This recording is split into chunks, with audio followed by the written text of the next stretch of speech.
Hello అందరికీ. Video start చేసే ముందు అయితే ఒక లైక్ కొట్టండి.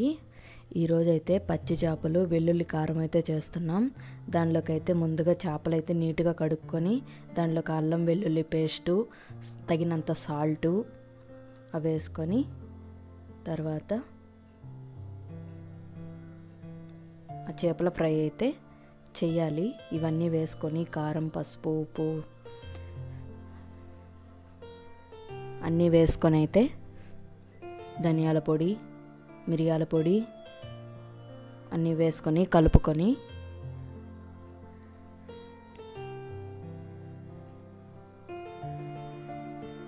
సరిపడినంత వేసుకున్నాము. లాస్ట్లో పసుపు అండ్ కొంచెం అయితే గరం మసాలా వేస్తున్నాం.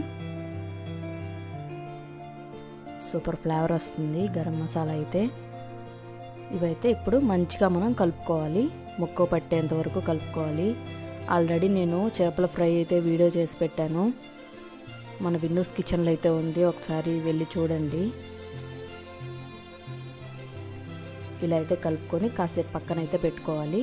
ఇప్పుడు మనం మిక్సీ జార్లో అయితే ఒక 2 తెల్లగడ్డలు ఒలుచుకొని వేసుకున్నాం. దానిలో కొద్దిగా ధనియాలు, కొంచెం జీలకర్ర, ఒక 2 స్పూన్స్ కారం అయితే వేస్తున్నాం. మేము 2 స్పూన్స్ కారం వేసుకొని ఇదైతే ఇప్పుడు తగినంత ఉప్పు, మనం చేపల్లో కూడా ఉప్పు వేసుకున్నాం, దీంట్లో కూడా కొంచెం ఉప్పు వేసుకున్నాము, తగినంత చూసుకొని వేసుకున్నాం. అదైతే మిక్సీకి అయితే పట్టుకోవాలి.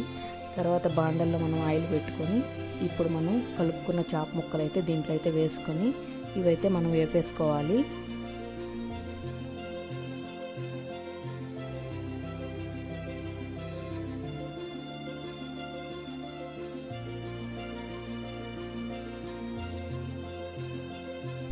వేపుకున్న తర్వాత అయితే మనం మళ్ళీ బాండిల్లో ఆయిల్ పెట్టుకోవాలి.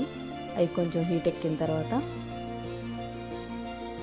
ఇవి చూసారు కదా, మనం చేప ముక్కలు అయితే వేయించుకున్నవి చూపించాను కదా, వేయించి అయితే పక్కన పెట్టుకున్నాను. ఇప్పుడు దీంట్లో తిరగమాత గింజలు వేసుకున్నాము.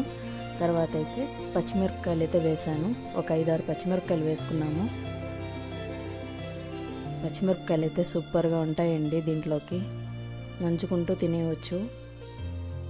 పచ్చిమిరపకాయలకి ఎవరికంటే ఇష్టమో వాళ్ళు కామెంట్ అయితే చేయండి.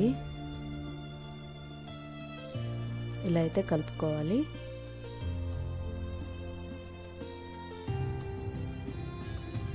ఇప్పుడు కరివేపాకు వేసుకొని ఇది కూడా కలిపేసుకున్నాము.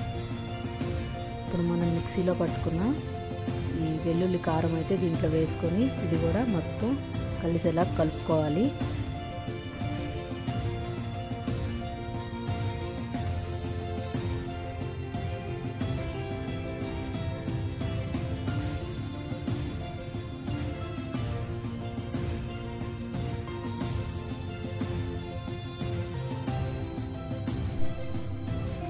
ఆల్మోస్ట్ అయితే వెళ్ళిపోతుంది.